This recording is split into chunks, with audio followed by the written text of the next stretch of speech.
Hello, and welcome to episode 27 of the Fiber and Dice podcast. I am your host, Rebecca. You can find me on Instagram and Ravelry. I say this every time. You'd think I'd have it memorized. As Engineers Falcon, you can find the group on Ravelry by searching for Fiber and Dice podcast.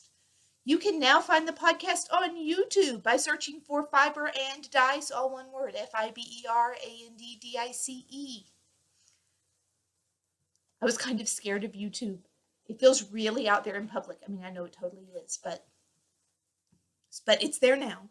So if you have been watching me on iTunes and prefer YouTube, you can go and find me over there on YouTube now. If you know people that you think would enjoy the podcast who are not iTunes people, who they have been waiting for me to be on iTunes or YouTube, you've been waiting for me to be on YouTube to recommend them, please recommend me to people because I'm over there now.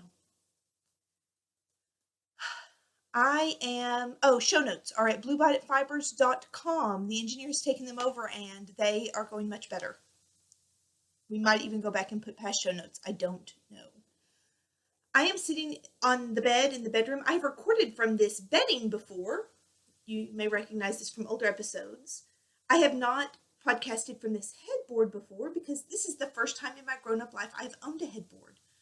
When we decided not to buy a house, we were just going to be apartment people, which we are enjoying very much, and moved into this new apartment a few months ago. We used some of the money we were saving for a down payment on a house to buy a bed with a headboard, which is really cool because I've never had one of those before. And the kids got beds, and we got a new couch. So we used a little bit of that savings money. Kitty Tesla is here with me. Let me see if I can speak. You want to say hello? You want to say hi? Yeah. I have no idea. I think she might be watching the timer. The clock is over here on the corner. I think that might be what she was watching. She is laying in the box I just emptied.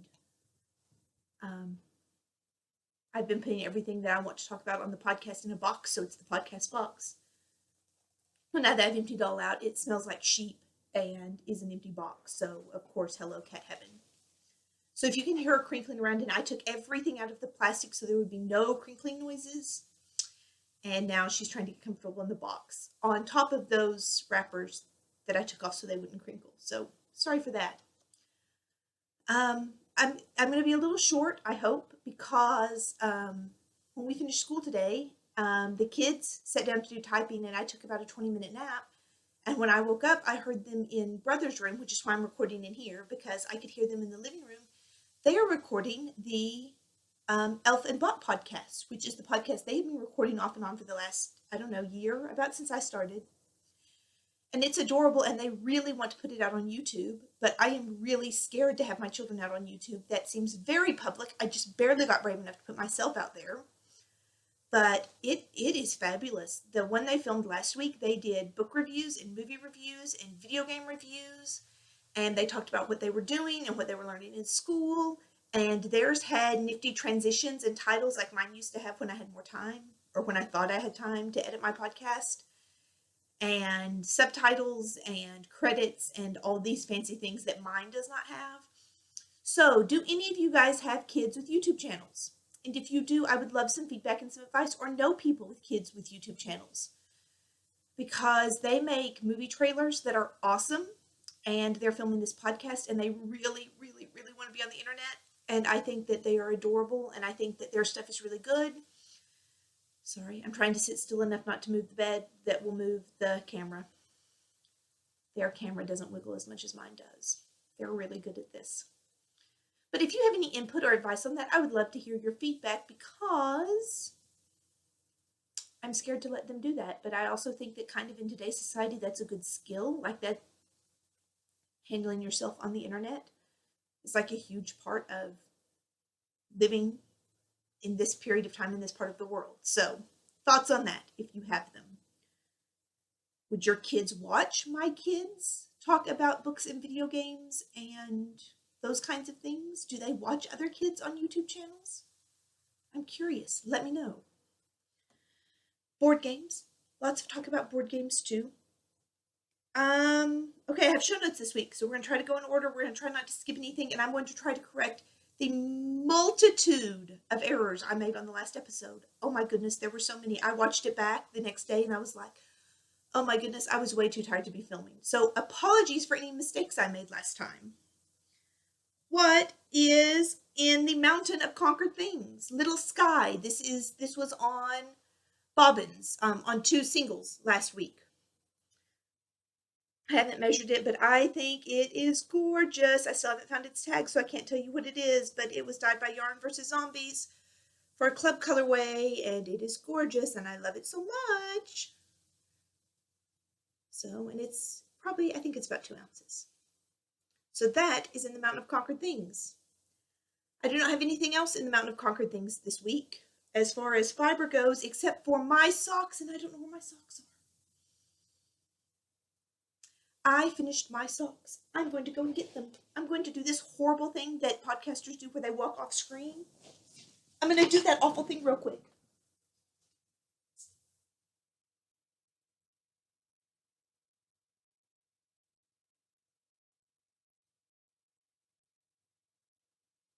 I'm coming back, I promise. See, these are the things I should let my children edit out for me. And I might, or I might let that start on the next episode when I'm not so close to needing to upload before the end of the month. I finished my Heart Crusher socks. I will not go into tons of detail since I talked endlessly about them last week. I don't know why that wants to stick up. I'll fix it later. Well, there are 2 of them. They are Fish Lips Kiss Healed. They are vanilla. This fiber was dyed by Cyborg's Craft Room. Heart Crusher colorway. I love them. They fit really good. I didn't use my own foot template. I used my sister's, and so they are the little tiny smidgiest too big. But that's because I didn't make them to my own foot, which is my own fault for being too lazy to retrace my foot. My socks do curve funny if you saw last week's episode, because I do reverse stockinette on the bottom so that there are the bumps are on the outside and there's stockinette on the inside. So they do roll up funny, but they fit really nice. So that is also in my Mountain of Conquered Things. I am so excited. Also in my Mountain of Conquered Things is something I told you last week was in my Mountain of Conquered Things. I told you last week that The Magician King was in my Mountain of Conquered Things. It was not. I was still reading it. This is book 2 in the series. The book that was finished last week was book 1, which is The Magicians, not the same book. This is book 1, this is book 2, and I am currently reading The Magician's Land, which is book 3. So I gave lots of good information, but totally messed up the order, which I should have known because I knew I was reading the one in the middle of 3. So, but I did finish this. It is in my Mountain of Conquered Things this week. And I also finished Cress, which is by Marissa Meyer. It is, I read it on my Kindle. Let me see if I can get back home and show you a picture. It is right here in the middle, Cress. It is book 3 in this series. I got its number wrong too. Book 1 is Cinder. It is Cinderella. Book 2 is Scarlet. It is Red Riding Hood. Book 3 is Cress. It is Rapunzel. Book 4 will be Winter. It is coming out later this year. The novella Fairest, I think it might already be out. I think it, well, I saw it on it's right there. I saw it just now. Fairest right there. So I guess it's out because it is downloaded to my Kindle. So I have not started it yet because I started Discworld book 1. I'll talk about that in just a minute. Because I'm trying to stay focused on Mountain of Conquered Things. So The Magician King is finished. Cress is finished. Little Sky Spinning is finished. And my socks are finished. I think that is all that is in the Mountain of Conquered Things this week. Next, things that are climbing the mountain. I have a new project. It is Socks for the Husband. I am so excited. The engineer has enjoyed his knit hats. He had not found anything sock-wise that he fell in love with except the Gimli socks, which I have just not had the gumption to get in there and try because they are really fancy. They are gorgeous. I was gifted that pattern. I have the yarn for them. I just have not talked myself into making them yet. We will see. Those are like a long-term, big, brave project. The yarn I am using for these is a Year of the Geek colorway from Yarn vs. Zombies from Kiki. I love knitting with her stuff. It's got a little sparkle in it. My husband, who until this December, October, only wore white or tan socks. I talked him into wearing Argyle, and now he's letting me knit multicolored socks with sparkle in it. It's really cool. I'm excited. So here's the toe. It will be a combination of Fish Lips Kiss Heel and Hermione's Everyday Sock, because I really like that little pattern on. It's just a little pattern with this much stuff going on in the yarn. This is the third effort on this.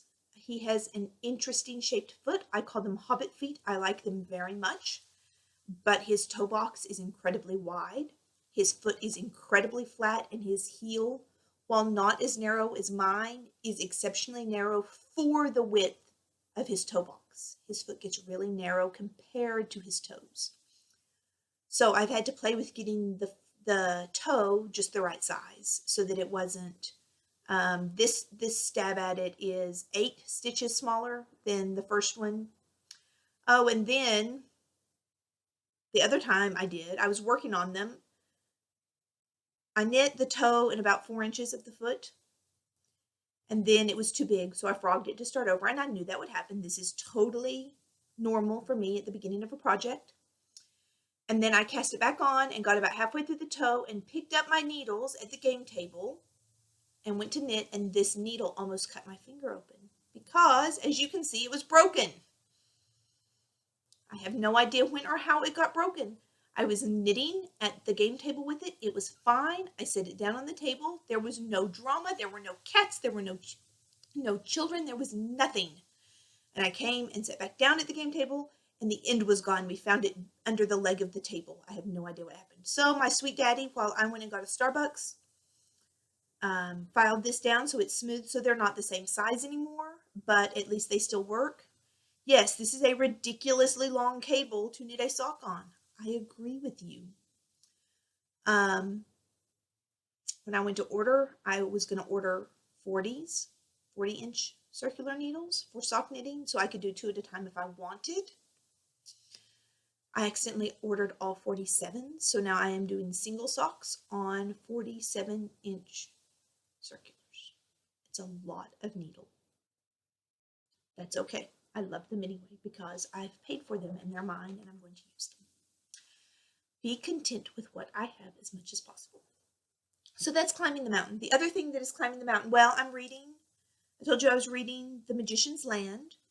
I have started the Discworld series by Terry Pratchett. That was one of my 2015 things I wanted to do. I want to read one a month. I know at that rate it will still take me like most of my life to finish them. I think there are 40 now. But I don't want to read just them, and I don't want to audiobook them. So I decided to actually read them. So that's what I'm doing now. Book 1 is The Color of Magic. I started it yesterday. I will have to read a lot. I'm only 20% through if I'm going to finish by the end of the month. So that may be all I do this evening and tomorrow in between all the games we need to play to finish up because it's the end of the month, and podcast because it's the end of the month, and all those exciting things. So we'll see how much I get done. Climbing the mountain on my spinning wheel is my London Fog that I've been talking about was on its way. This is dyed by Fat Cat Knits. It is on variegated BFL, and it is gorgeous. I love it. This is the first time that I have I've spun this before for the same customer, but it was January of last year. So this is the first time I have really tried to rematch the weight of a yarn that I had spun before.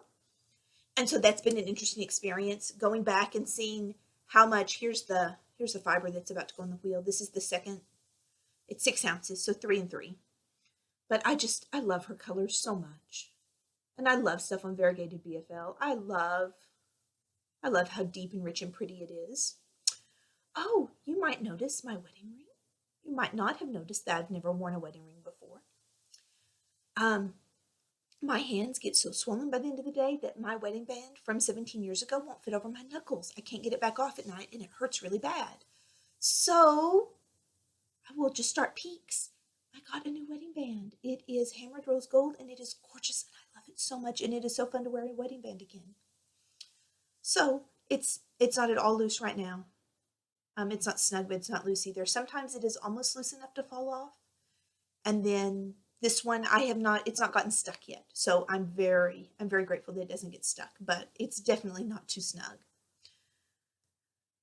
So that's one of the peaks of this week is my new wedding band. Another peak, I got a little something in the mail from a podcast viewer. That's the first time that's happened like that, and it was so fun. Kim sent me. It was wrapped.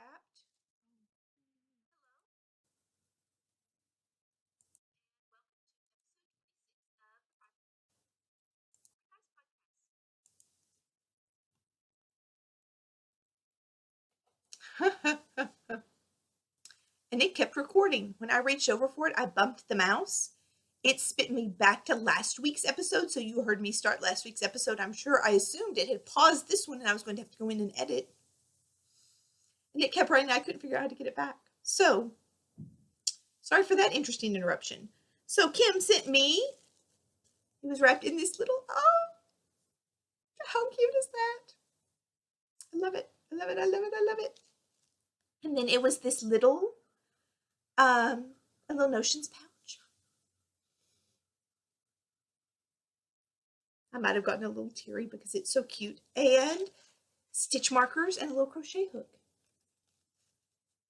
So I will bust into these when I get to a point on the engineer socks that I need stitch markers. I will start using those. So thank you so much. I felt so very honored. I don't know. I just thought that was so very sweet. So very kind. You podcast people are the best. What else? Peaks. That's what I'm talking about. Ooh, I don't normally show everything I get in the mail, but I am in love with this, again, Yarn vs. Zombies. This was this recent shipment. I don't think it's this month. I can't remember. Geek, Year of the Geek, Fiber and Yarn Club. This was the steampunk edition. It is called Gaslit Streets, and this is the fiber from it. And I think it is beautiful. I mean, the yarn and then the fiber, these three gorgeous roll-outs. How lovely is that? So I don't usually show off things until I'm using them, but I could not resist to show those off because they were gorgeous. So let me put this back in my lap so you don't have to look at the side of my head the whole time. We built new Lord of the Rings decks this week. That's the first time since we started playing in, we think, 2012. We've tweaked our decks, but we have not started completely new decks before. So we got all of our cards sorted, got them all in the big boxes, and we built new decks. So when we play, probably this weekend, maybe on Sunday night, we can play Lord of the Rings. No, Saturday. We need to play it for this month's 10-10. So I will let you know how that goes. But that was really fun. It was fun to sit down with the engineer and talk through our strategy and what we're going to do and see how much we've changed as players since we started and all that. Lots of fun. And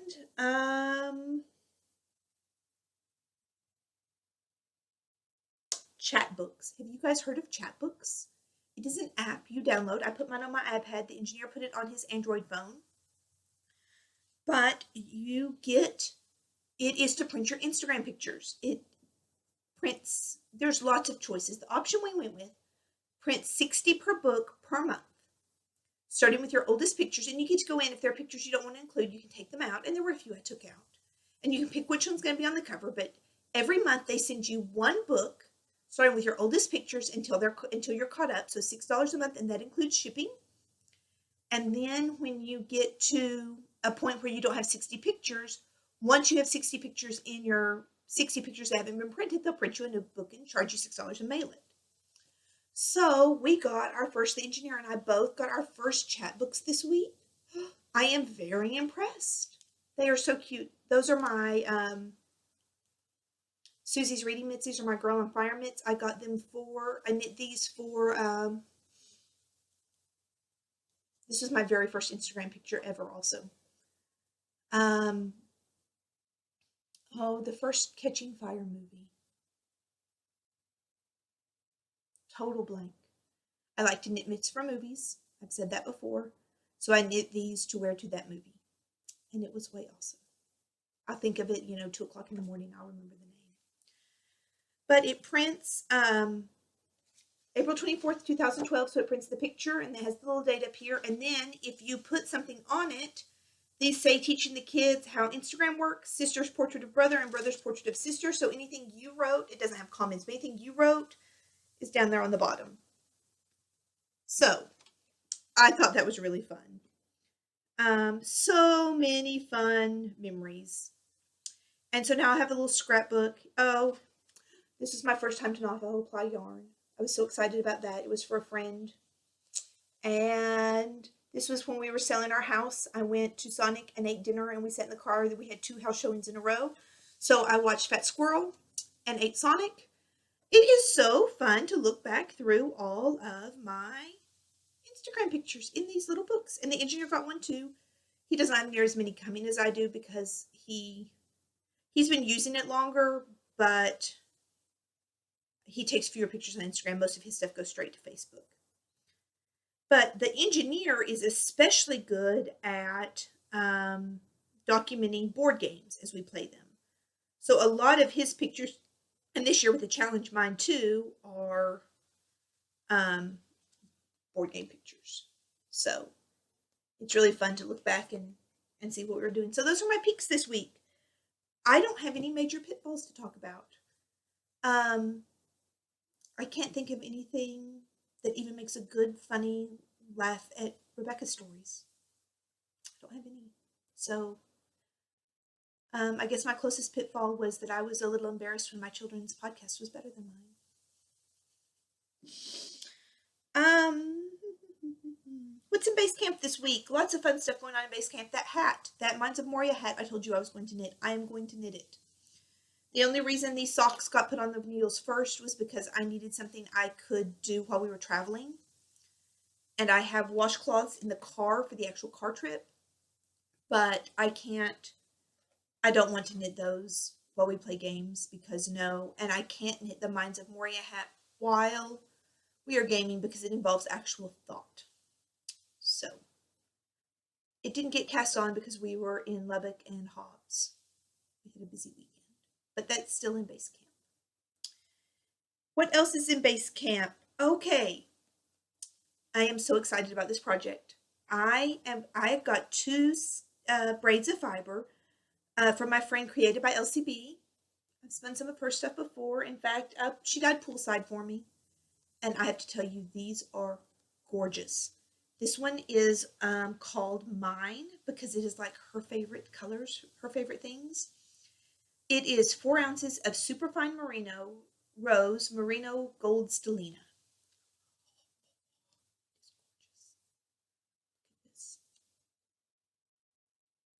I don't know how good my lighting is in here today because we have no natural light, but this is beautiful. I'm hoping it shows up better on the real film than what I'm seeing. And this one is called Mottled Mermaid. It is superwash merino tencel. It is 4.5 ounces. My sister actually named this one. She put it up. I seem to fall in love with the colors she's not all that sure about. And so I sent it to my sister. She said, oh, that looks like Mottled Mermaid. So that's what it got named. I told Leandra that. And so it's this one, greens and grays and yellows. And I think they're gorgeous. So I was debating what I want to do with these because they're beautiful. And I don't know that I want to 2-ply them because even though I don't think any of the colors would look muddy, I like the colors like they are. But I don't want to Navajo ply it either because I wanted more yardage. And so I was pondering what to do. And I decided that I am going to spin them in 2 different projects, but I'm going to spin it a long skinny single, and then I'm going to apply it with metallic thread. So I have metallic copper and metallic silver thread coming from Amazon. And so I'm excited for those to go in the next pile. I'm so excited. I've never done this before. So you guys can join me on that adventure.